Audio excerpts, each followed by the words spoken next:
wish I would have seen that before. It's like never been to Webcast. No, that kid's gonna be like. He's a Gemini. He's like professional art. Yeah, he's a He should be getting paid. There's even a point where I thought he might be part of yeah, the light show. Yeah. That whole night was so crazy.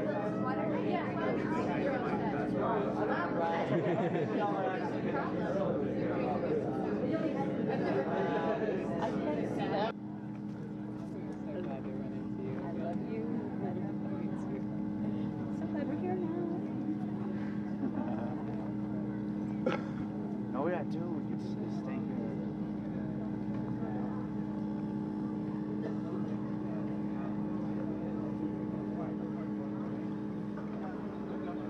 Hey, you've got a big microphone. Thank you.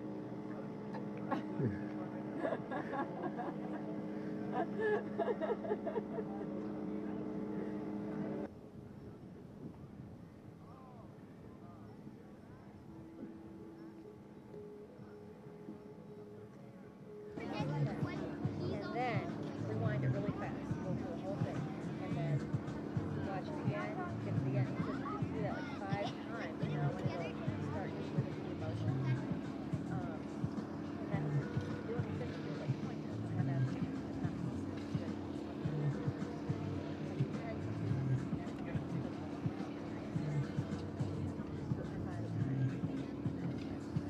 Dude, hold on, I gotta.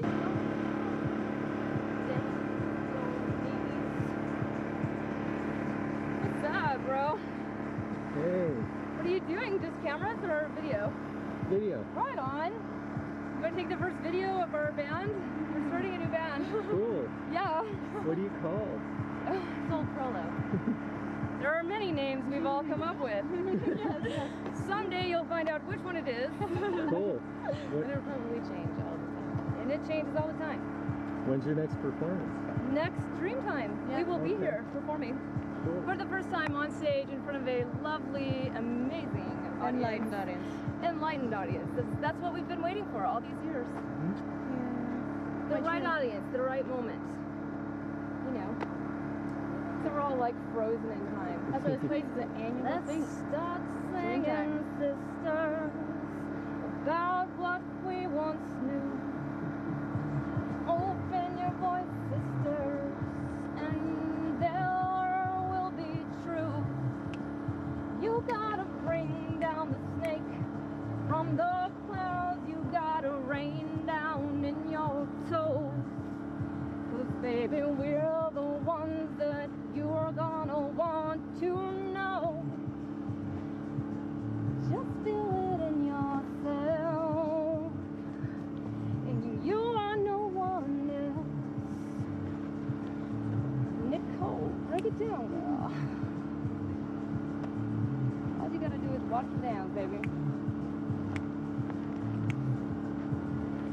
Are you willing to be who you are and not change it for some shooting star? Just let your light shine above, 'cause you're the only one that knows love. The one knows love. The one. The one. It's the one. We have found the one. It is in our presence. No longer searching for it. It's no longer gone. Dude, we should find some like hardwood or something to like do yoga on. So there you go. Cool. Yeah, you're gonna make a lot of money on that someday.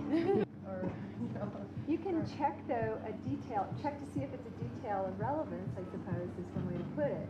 Yeah. Yeah.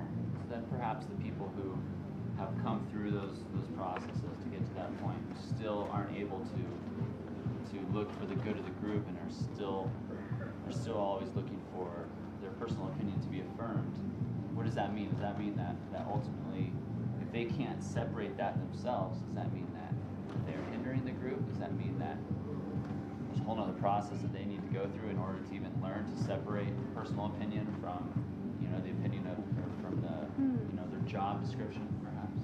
Well, see, that's why we talked about the check-in, the tune-ups, and all that at the beginning of the meeting, so people have a chance to, you know, say, hey, you know, I had a hard, you know, I couldn't sleep very well last night. I had a bad dream. I forgot to take my medication, whatever, or I just had the best sex of my life, or whatever, you know, so they can get all that stuff out, and then we can go on with our meeting and take care of business. But it's also, you know? I think, the savviness of the facilitator to be able to stop and kind of gently call that person on, we've heard you, this is how we acknowledged you, this part of your statement is relevant and that's why we're discussing it, and can you see that we are discussing it, and that part of your concern is really not relevant to this discussion. So it's a facilitator's gentleness and savviness and clarity, once again, word clarity, to sort out.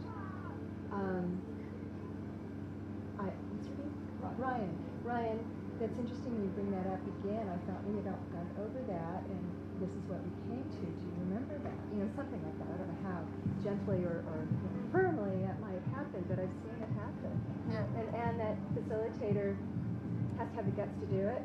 The group has to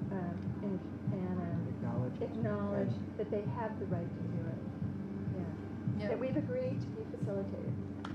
Right. Yeah. Mm-hmm. Also, you can have breaks. You can call for breaks. You know, say, hey, you know, we're getting fatigued. Monitor. You Right. can also call it a point of question. The point of question is how I'm not quite seeing how this is fitting in to what we're doing. Yeah. Can you how does Help this me out here. how does this fit in instead of you're wrong? You're not saying that they're wrong, just saying I don't understand, which is a different thing. You're not then they don't have to necessarily get their shackles up and go ahead and sandbag their position. Right. And that's what I was going to say about this active listening exercise too. I mean, facilitators have to be really good at that, but that's another reason why I suggest that each group have a rotation of facilitation, because it's good for every member of the group to have good active listening skills for their own sake. I mean, if you're not taking your own notes, being able to listen to someone objectively and be able to repeat back what they're saying without having your own, because I'm guilty of this just like everyone else is. While you're listening to somebody, you're thinking of a rebuttal in your mind. Oh, yeah. You're opinionating already about what they're saying. You're thinking of your own ideas while you're listening to somebody. Totally. You know, you can't help it. It's just, I mean, I don't know. That's the way I am, and I don't know how other people are. So to shut down your internal editor while you're listening to somebody is a real task. Mm-hmm.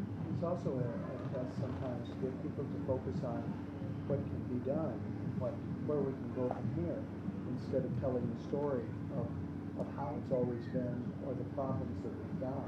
And the problems that we've got are problems, and we have to be aware of those sometimes. But it's focusing on what we want, not what we don't want. And so, how can this take us forward? How does this go and take us forward to our mission statement of accomplishing this and this and this and this? It's also time. And you're talking about that space between people's statements, just like we were saying. Not so ready to jump in with your own answer. Right. But to leave, you know, full 15 seconds, which is a heck of a long time in our society, after that person ends the statement before, you know, you start speaking. Yeah, that's tough.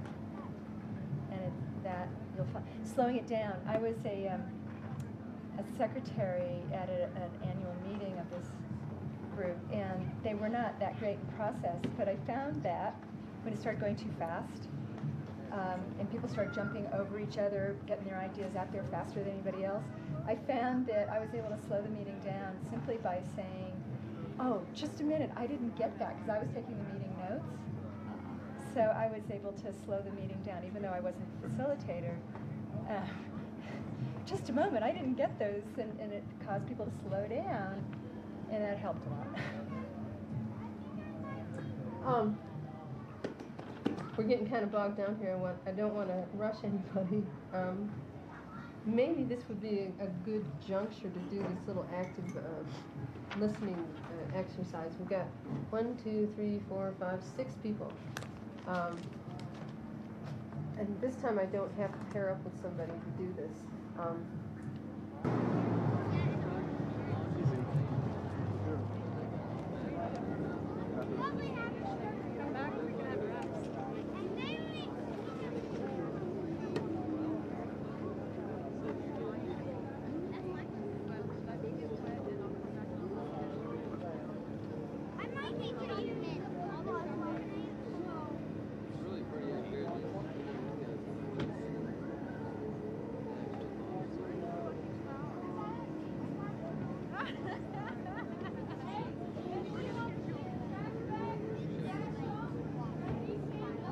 Experience itself. So, since we are essence, we are creating these realities in order to experience ourselves. What we find as humans is that we can experience ourselves on any level. I can experience myself as totally identified, me against the world, or I can experience myself as connected to the circle and everything's cool, or I can experience myself as completely like, isn't the whole thing about just feeling and experiencing life? And I'm stoned and I haven't slept. Forgive me. I feel like I'm rambling. Everyone's intelligent here. What is your question? Right. Well, it wasn't a question. It was. Isn't love enough? Isn't unconditional love enough? Is that your question? Yes. Isn't unconditional love enough? It's a perfect starting point, isn't it? It's the perfect posture. But what we're doing here is crafting what is unconditional love, what is unmitigated creative intelligence, and refining it and honing it to really suit this moment, to really suit this resonance. So unconditional love might not be the right move, always. If your boundaries are seriously extended, unconditional love is a lookalike for, yup, just keep going on, stamping on your boundaries. Unconditional love, stick with it. See? Where's the unconditional love for what I need? See? So, Oh, I know. I'm sorry. yeah, we gotta really have game with what we're playing with. Yeah. Otherwise, it's just kind of like two-dimensional. Like, I just keep giving because unconditional love, right? Yeah. So really staying with. Yeah. You feel you got something useful in that? Kinda? Yeah, I'm more like, I want like here's step 1, here's step 2, here's step 3. If you go from step 3, go to 3A. Okay, so here's step 1. Okay. You're allowed to fix and be the savior from 9 a.m. to 10 p.m. And at 10 p.m., you clock out. And unless there's like an open wound, you stay clocked out. You like that? Yeah, because there's usually an open wound. Okay, I hear what you're saying. Put a time on it. Just something where you can show up and you don't have to be in that role. It's probably going to be the hardest thing you ever did. Do you accept the rewards for your effort as well? Do you feel proud of the good things? I mean, a lot of people will do good and then I shouldn't speak for other people. I do good and then something good will come out of it and I'll get praise and reward, but then I'll shy away from that as though I'm almost like I'm not worthy of that praise. Like taking pride in your good accomplishments. Do you do that? Like this? Yeah, I feel worthy. I feel more of just trying to serve something bigger than myself at this point. When she said sacrifice. She has such incredible gifts. This is like a really, really strong woman, that's obvious. And we haven't heard yet from what your vision is, what your dream is calling you to do next. But I'm sure it's calling you to the next level. It's calling you to engage with a project or an expression of what you are, all that is. The chaos or the cruelty or whatever is really at the crux of it, if that can be allowed to come through again, just on the level of feeling, then you are launched into the next level, and you have permission from your bones, from your own guts, to have clear and flexible boundaries. Can you give me like a concrete example? Clock out at 10. Okay, that's what you're saying. How can I could with maybe this think of case? an example, because picture like a doctor, you know, who goes to work, sees patient after patient after patient every day. And a lot of people will complain about a doctor that you go to them and sure they heal you, but sometimes you feel like you're being rushed through the process. But still, you know, maybe your compromise is to approach it more as a professional, as a doctor, where you're helping, but then you move on. Instead of a tip jar. It's not that. It's like in the that's what I'm saying. I feel like I should wear shades and like hide. Like I hide out a lot as much as I can, or wear sunglasses, just because if I have an interaction with somebody, all of a sudden I'm taking on their stuff, and that's what I'm trying to figure out how to like. There's something there stop myself in them that you believe you need. The skill owns you. You're a puppeteer skill, I would offer you. Huh. Because you can't stop from doing it. Yeah. You're only the fixer. You're tied to the stake. I can only fix and save you until I'm exhausted. Fix yourself. How do you become the puppeteer? Like you talked about that real briefly, that you became the puppeteer instead of the puppet, but how? By directly experiencing being embodied. By deep feeling. That's the short answer. What it is being offered to us perfectly, uniquely, every page of the chapter. So, what would that look like? So clocking out, that we have a start of an idea, but maybe like taking a month off or a week off. I don't know if you can do that. You may have yourself wired in so you can't get off. You may be really puppeted in there, girl. What I do not answer. I mean, not answer phones. Like, stay out of town. Don't drive the car. Yeah, say no. I have a suggestion. Well, it seems like you're talking about like how to break from exhaustion, and so you can bear it when it's happening. But I liked what you said about maybe it's how you do it. And I'm currently learning. I live in an ashram, and I constantly am asking questions, and I always get the same answer. And it's basically, when you're working with the situation, you work from up here and not from here. And when we think of the heart, we think we need to connect to that situation. Instead, if we can connect with a higher power and become present to the situation but not react with it, and learn how to do that, practice it, mantra, something, that when a situation arises, it's not about connecting to it, but it's about being present and using your skills, and then you have hands to do it. You got it. I'm not saying I'm there, but I'm living in an ashram to learn it, you know? And I think that that's the most powerful thing, because you can do anything at the point when you're connected. But you have to know how to get connected, and if you have a practice you're committed to constantly get connected, then you can do it. But the heart doesn't mean that we're stuck with people. In fact, that just brings you to their level. If you want to get up, you got to get up first, and then you can help them up. But just sinking down, you're just going to sink down with them. How does she get to totally stand in her essential self without standing in the completely individualized, embodied, subject to life self? Budweiser and a pack of cigarettes. No, I hear what she's saying. That was kind of what I needed to hear was what she said. Okay, great. So we can move on here. Right on. Thank you. Who's next? I was in the same place as you were. I was the fixer, and I would really just sacrifice myself all the time. And I kind of got a wake-up call. I just got to a point where everything just shut down. Everything, all situations were horrible. And the only thing that, for me, is it's not in the head. It's not about thinking, hey, I need to do this or I need to do that or whatever it is. All it is I check into my heart space. That's my connection to spirit. And I say, in this situation, do I act or do I not act? Do I allow this person to experience this? Is that what they are choosing to do and they need to do it? Or do I need to jump in? And I always check in. So I guess what I do is I check in. I always check in. And every situation is okay and perfect. And I'm okay with it. And you have a great sense of peace when you do that. So, but I used to do the same thing, the exact same thing, and it's exhausting. I know how it feels, so it's tough. But you have the ultimate choice. Everything's a choice.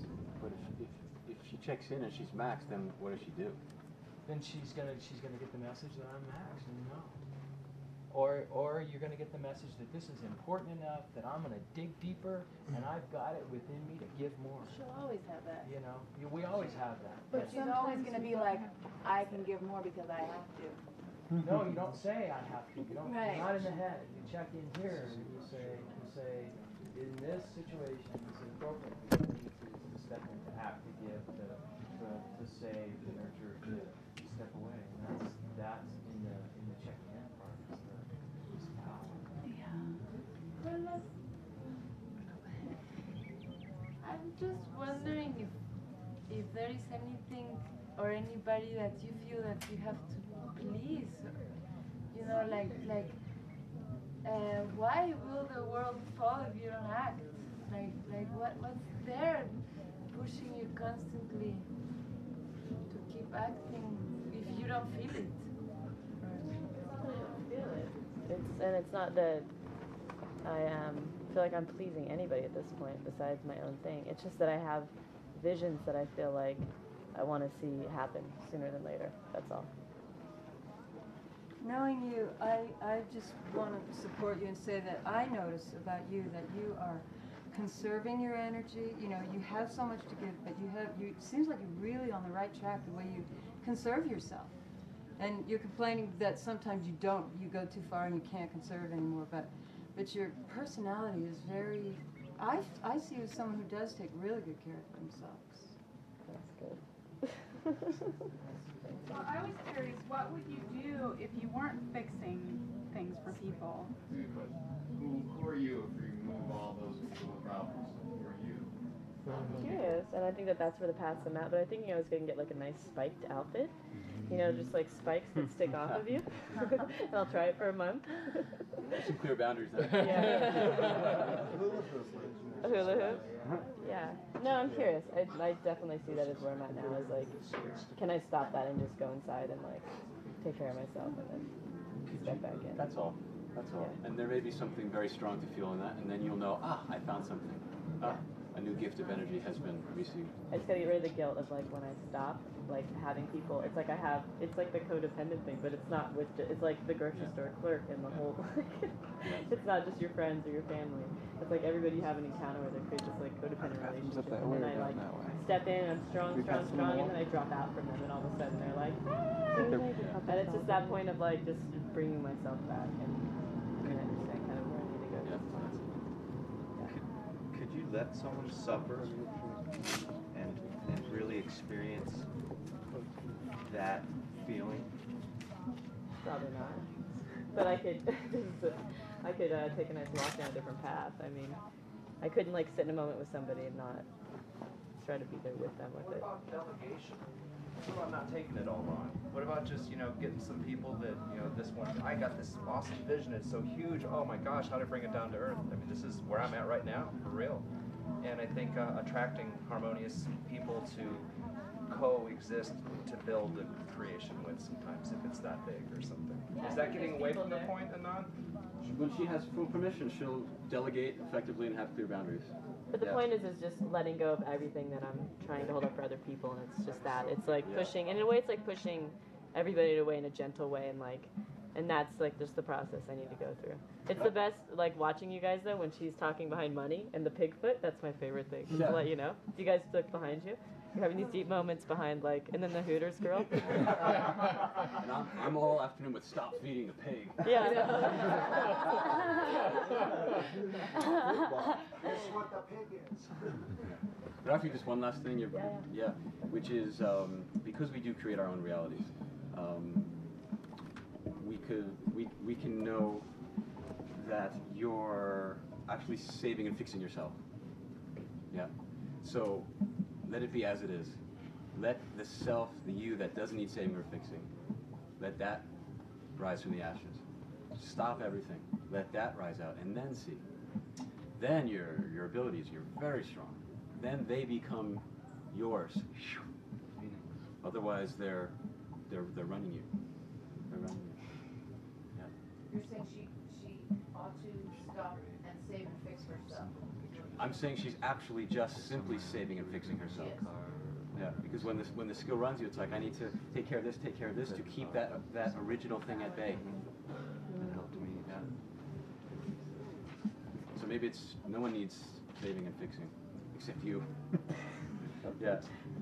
But that's just in the context of your imprint. Yeah, you're very strong. I think you're very, very strong. And when the imprint is strong, we have to really work to keep those skills. Yeah. So I get the impression that you have a lot to give and you're very strong. Yeah. Thank you for all that. Thanks. Thanks, you guys. That was great. Thank you.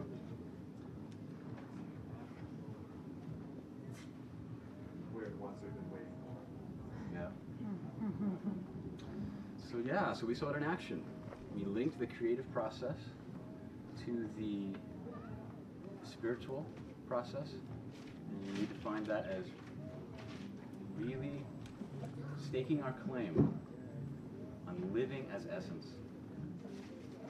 So we do a lot of spiritual work, and that's to discover yourself as essence and to erase any doubt that that's our true nature. And then there's the, okay, what next? How do we live that? How do we work that?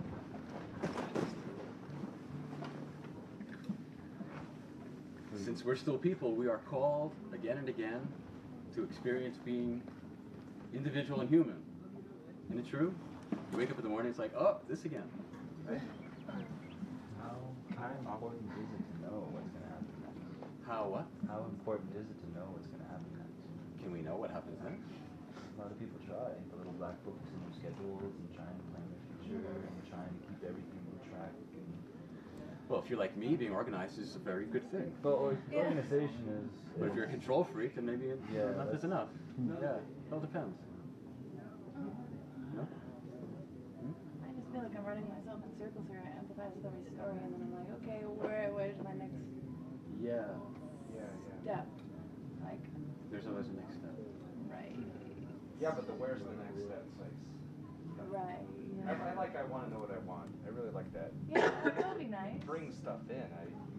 Maybe it's just another fixed thing, but it takes me to the next thing. One thing we haven't talked about much is, maybe it's not space, it's creation, manifestation, altering.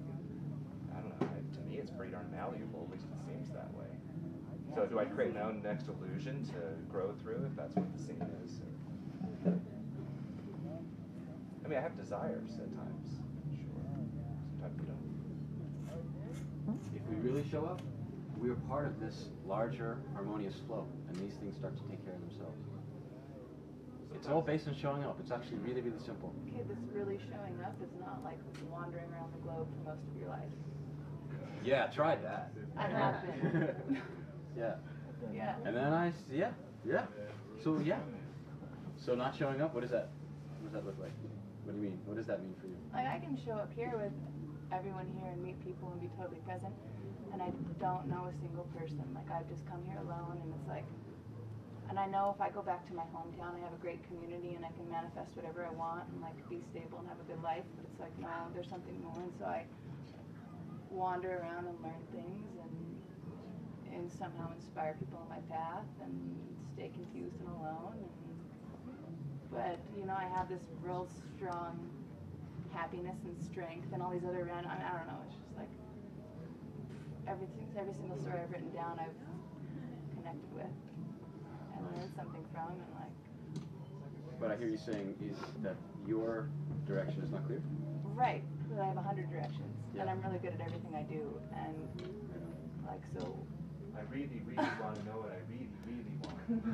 Yeah. And I want to do it. I don't just want to keep like jumping into things and loving them and then being like, okay, well, I'm done with that. I've done it. I know what it's like. So here's how we do life direction. In this work, we look at the early conditioning, because that gives us a sense of what wants to move and how. Right? Then we look at what's in the front. Like, wow, I would love to do this. I would love to do this. And maybe there's 100 things or 1,000.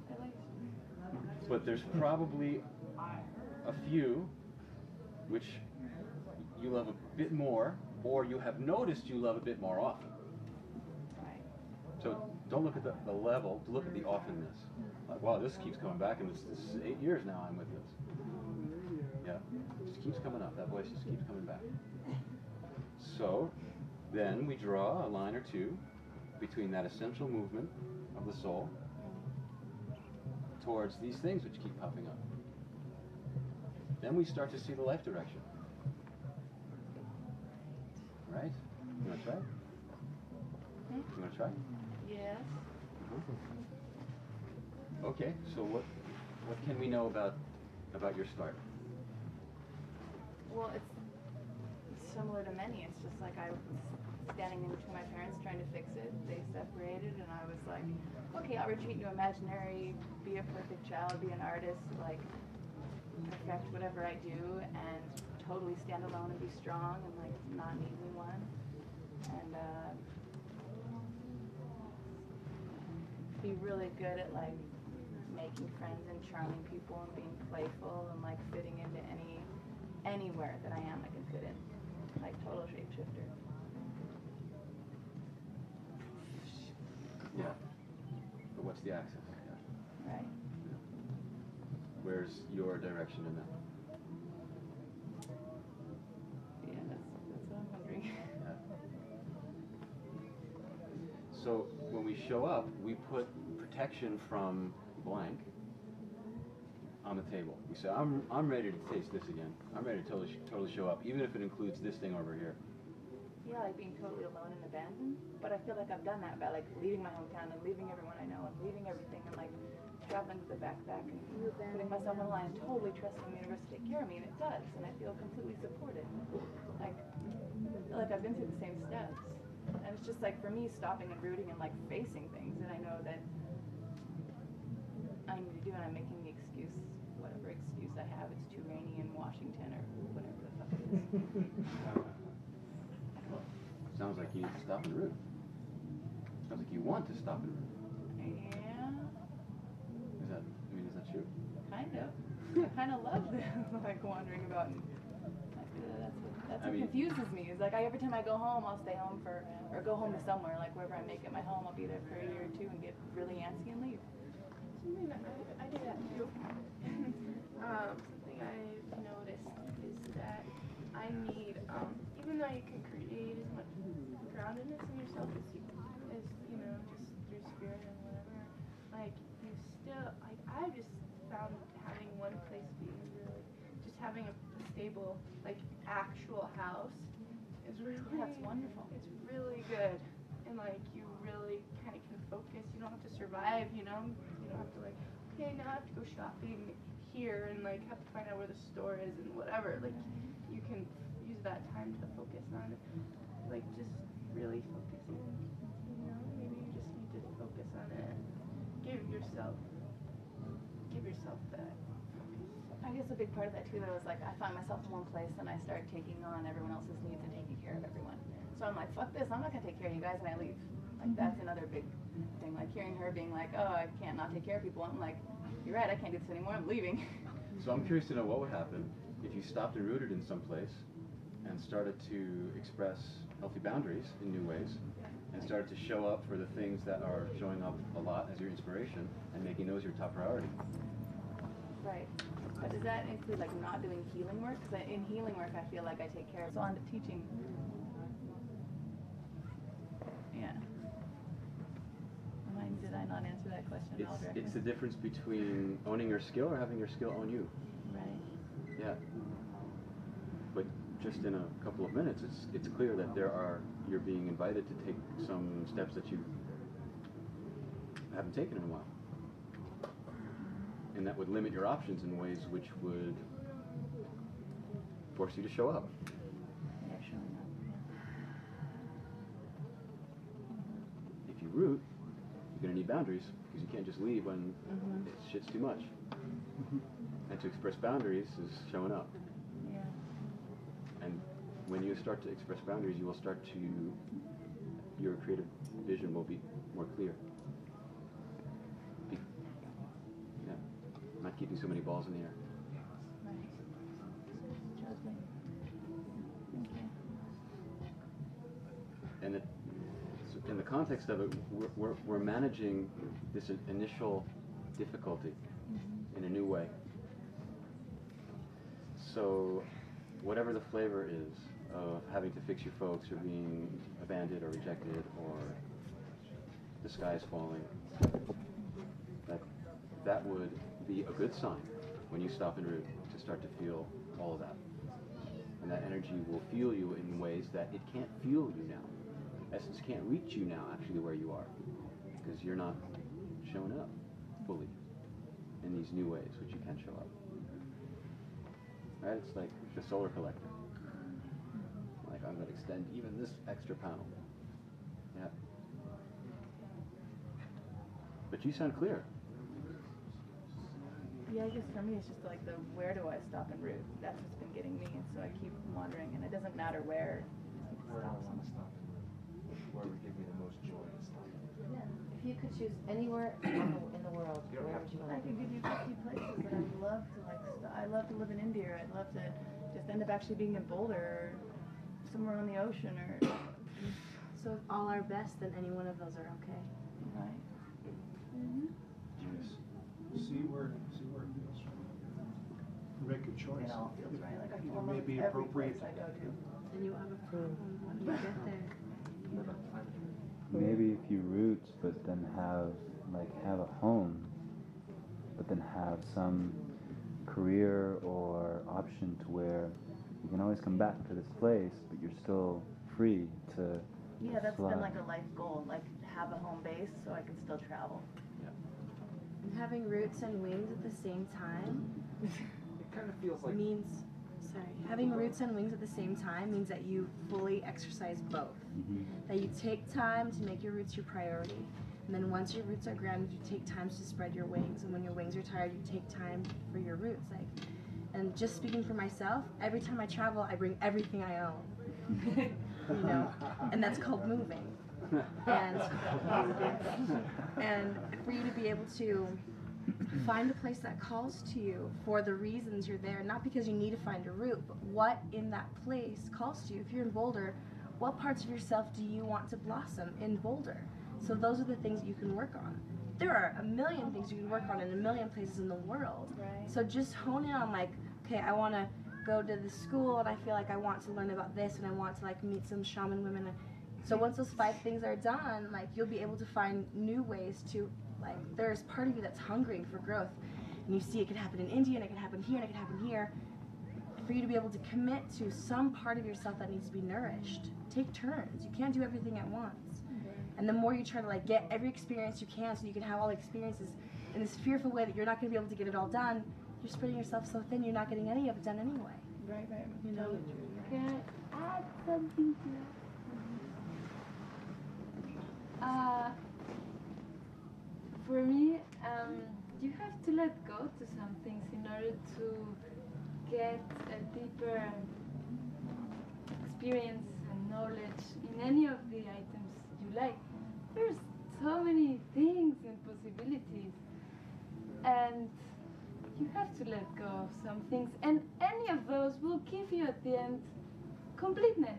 It doesn't matter. It does not really matter if it's dancing or if it's it doesn't matter as long as you give yourself deep into that. You will have to let go some places. You can't be everywhere. Like you just can't, you know. And yeah, I started studying flute, and it was like my main instrument. And then I started dancing and then singing. And yeah, I can't study so many hours of everything a day and then massage. No, yes, I studied massage, yes, but I am a dancer, I am a singer. That's what I am. I love to play flute, I do it when I can, I love to, but as long as you commit to one of them, who cares? That will give you completely. And for something, prioritizing our goals, it sounds like such a business planning kind of thing, but prioritizing our goals is heavy spiritual work, because for a lot of us, if we say, all right, this thing, just what you're saying, this is really like, okay, sing and dance and that's it. Flute when there's time. Like she made priorities, and okay, if there's not time for flute, no flute. Okay, so it's priorities. what's intense in that is there's all of this light at the end of all these tunnels. And the possibility that all of this is going to be okay feels real. And that touches your early conditioning. Going to make everything okay. A lot of us have these skills, going to make everything okay. So keeping all these options open, this is all going to work out. I'm going to play flute and violin, and learn shamanism, and I'm going to have an alpaca farm, and I'm going to do biodiesel. It's going to be really great. When I was little, I focused on one thing. I was like into horses. Horses was my life. Like that was me. Like that was, and I perfected it. And it was like the only thing I did. And then like when I dropped that, and I think at one point I was like, I don't have to be perfect at all this.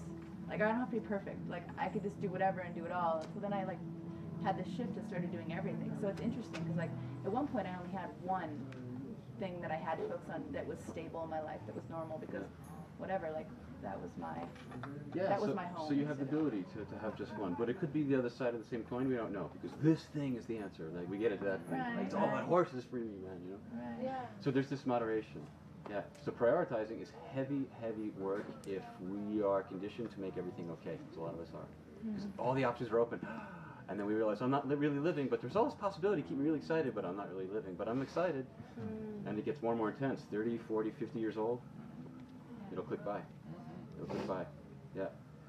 So just from personal experience, choose a place that meets your top priorities and think practically. You may be a very good practical thinker. I am not. So I would choose the place where like, yes, I'm going to move to a Muslim city in South India, you know, and the music will be amazing, and that's all that counts. And I would go and do it, you know. But it's like, wow, you really like to really live this life? Like, think practically, yeah. And that was like one of the last things I thought I would need to do. Yeah, so that's just like, as a friend, like that's part of it. Like I really didn't give enough emphasis to practical thinking, and it really has its place. I want to do this thing in a certain way, and this area is a good place to do it. All right, I'm doing it. There'll be no Islamic music, and you know, there'll be no this and that, right? Yeah, but I let it go, let it go, let it go. So I'm just filling in what you said. Yeah. But the point is that we're going to feel that everything is not okay. There's going to be an existential nightmare in there somewhere when we start to limit options. So if that kicks up, know that, right, I'm on the right track. Yeah. Sorry. And sometimes if you really just don't know, like, I don't know, just try one. You'll know. Nice. The thing will talk by itself. You'll know. Okay, it was not okay. You know, like let things speak for itself, and you'll know. But even in that choice, there'll be something that's of value to you later. You won't have a clue about that while you're doing it, but later you'll say, "Oh, that's what that was about." It's a very difficult disease, this extra choice and extra money. I spent 10 years in India, and it's like, they look at us like, what's your difficulty exactly? Because they are so wired in, you know, and they're looking at us just like, woo! If I had 1,000th of the options you have. So yeah, so I feel, wow, I'm some really typical, you know, but we have to respect it. It is difficult to have lots of choice. So let's have respect for that, right? Because it's so easy to like, come on, right? Look at all the starting people, right? But this is the role we're cast in, so we really need discernment. We really need to use our tools. The options are there. I'm guessing you have no kids, right? You're young, you're healthy, you're talented. Wide open, man. That is stress. Yeah. Yeah. Get out of bed, I gotta do it all. Fuck! I'm staying in bed. I guess what's getting me in all this is like, I fully hear what you're saying, and I love it, and it makes total sense. And then on this other hand, I think of like, I didn't even do it, but watching like contact improv. Have you guys seen that, where it's like dancing and touching? Where you don't think about what you're gonna do until it happens. For instance, you don't plan rolling over somebody's back. It's just like, and now I'm rolling over someone's back, because that's what's happening right now. I feel that. And so like part of me thinks like, how do I integrate both of those? Like, here's my plan, and yet right now I'm feeling this. I can't find the balance in those. Like when I do contact improv living, it feels good, but then I'm always like, how the hell did I end up here? Right. Like, this isn't my fucking plan at all. What the hell am I doing here? And then when I'm doing the goal, Yeah. Sorry. I understand completely. Yeah. I think life, as you said before, like life is wise, you know? And sometimes at the end, even if you choose, life will talk back. Like, you can do both, but still the situations will come to you for you to be somewhere. Even though if you choose, or if you're like, this is it. Well, I don't think so. Like, I don't know. Yeah, how much intellectual structure to impose on the impulse of the heart? Is that your question? Yeah. Yeah. Good question. Yeah. So my metaphor is gardening. You know? Look, I can like stand, you know, I can pick a spot on the earth and my hands are full of mystery seeds. I don't even know what it is. And I can just like go to the spot on the earth and just like spin and like broadcast seeds. Right? And there's so much beauty in that. Right? And all the intuition, the hands are finding which seed, right? Or I can like think about it a little bit where we're going to put the sunflowers above the, you know, the geraniums because they've got the right, to protect the ones underneath, and like I can think about it a bit. There is synergy between heart and mind. In fact, they're not separate. Yeah.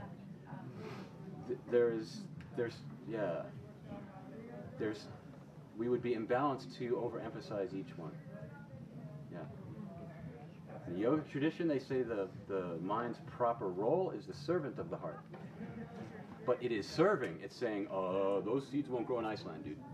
Don't throw them there. They're just gonna. The mind is just gonna say that. And your car keys are in the second drawer.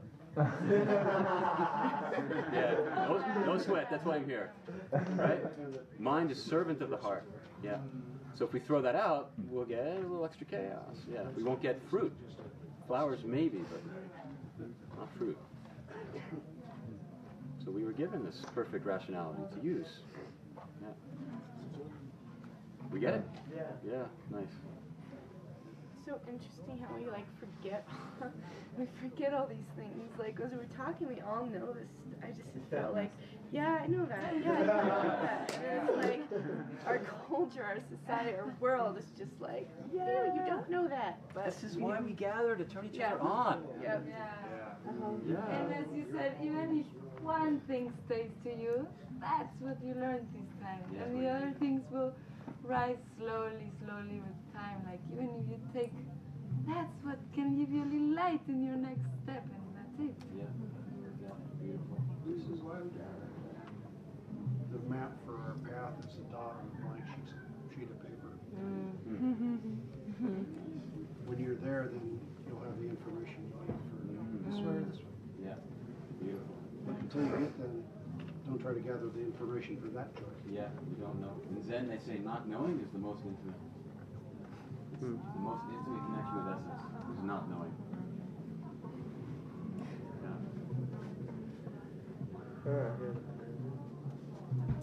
Yes. This has been amazing, and this has been my first Dreamtime here. And what's interesting too is that this is an event where we have these workshops and we can talk. There's not many places where we can just share what's on our mind and focus it on something. But what's also interesting to me is this is also a very unique space where not only we're talking like, you know, there's workshops or there's conferences and that's all, you know, blah, blah, blah. But here, there's music, there's art, there's movement, there's energy, there's a lot of stuff going on. And it's kind of interesting sitting here in a circle. We're all just talking to each other. And for me personally, I have a hard time talking all the time and articulating and choosing words and all this stuff. I'm a PhD student right now, so that's my life, essentially. But what I'm interested in doing is actually integrating these worlds of how we express ourselves, not just through talk and words and writing, which I think is focused a lot more on in Western society, but you know, how we express ourselves, the fact that we all are sitting here, and why we couldn't just move around and talk about it if you're, you know, I obviously love moving around. I feel the energy, and I like to move it physically with my body. Yeah. It feels comfortable. as you can tell, like when I speak, I hold back and I'm fearing it. What a beautiful gift. Because I've held so much. You want to move us around? And listening. You want to move us around? Maybe. I think you'll move when you want to move, and I don't want to force that on you. And I think that's what's being me. I express myself through my various forms, through my clothes, through my hair, through the way I move, and it's nice when I just kind of connect with someone's energy and I can just understand how to go with that moment and not just focus only on words, which is something I think needs to be focused more on, especially being in academia. They focus way too much on words, on grading papers, and all this really bullshit sometimes. And it's really more about just being with that person and kind of, I don't know, just shaping it. And so I kind of wish that there was more creativity. This is an alchemy of creative workshop, and instead of just talking, I think there's other ways in which I think we do it in general. This just being here, but really not get lost in the words, but also remembering how we express these feelings that we keep talking about, and how our body is in that space, and why it is that way. Be much more intuitive and much more reflective of that, rather than just trying to analyze it with words and stuff, because I think people just do that too much, and then you just get lost in that side of it and not just like be in it. But I'm starting to get lost in my own words. So I'm gonna stop. But Thank you. thank you very for much. letting me share that. Thank you. Thank you. I got some inspiration from the beginning of that, because it's like you were talking about this place being a place where we could share with that, but we have a little bit of courage now to go into our communities, and so maybe I want to just juggle the middle of the street one day just to see what would happen, just in fun, because isn't it fun and playful here? Because we have expression, we can do that. I have a little more courage to take that back into my rigid society of subdivisions, or whatever, and dance a little subdivision. Sing a subdivision. So you've stirred me. You're a stir of energy, and it's awesome because when things get stagnant, they just need to be stirred up. So I'm just going to put a bunch of words on that. I want to concur that I've really appreciated how everybody, what I'm noticing is like everybody dresses however anybody wants to dress, and it's all natural here, and everybody moves how they want to move. And that's what I find in our culture is that we're supposed to like zip ourselves into our costume and never breathe on other people because you might have bad breath. And like when you're human, you actually do breathe, and you actually do sweat, and you actually do move, and that's part of what I find is missing in our whole culture. And one of the things that I am as a bridger is I get to work with a lot of, I live like right down the street from the 5-star hotels, and I love having people who are tourists come, because you know what? They all want what we have.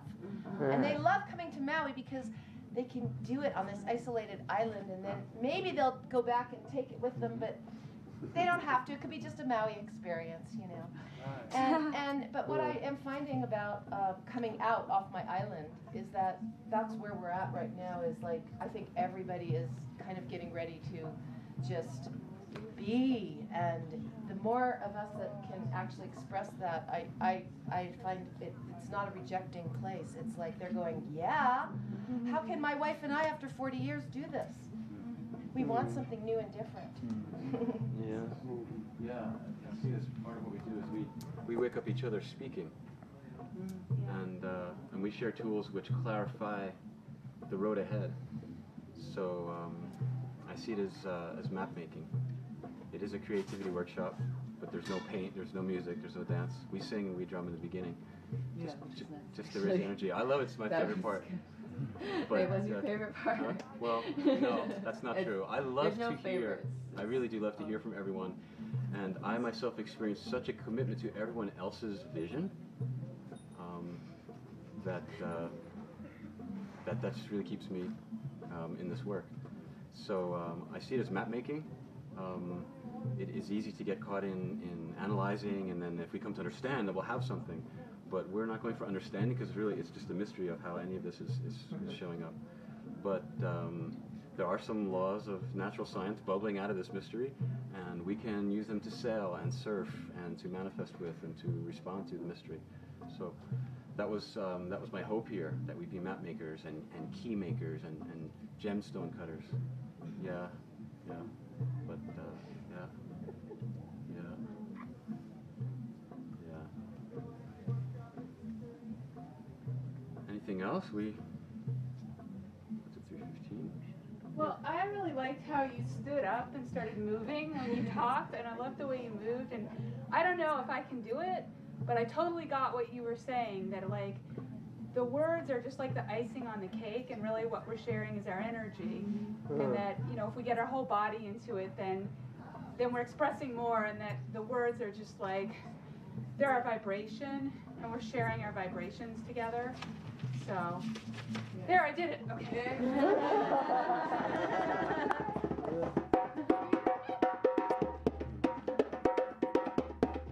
So let's just put our voices together, see where it goes, and fly.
friends, thank you so much for coming together.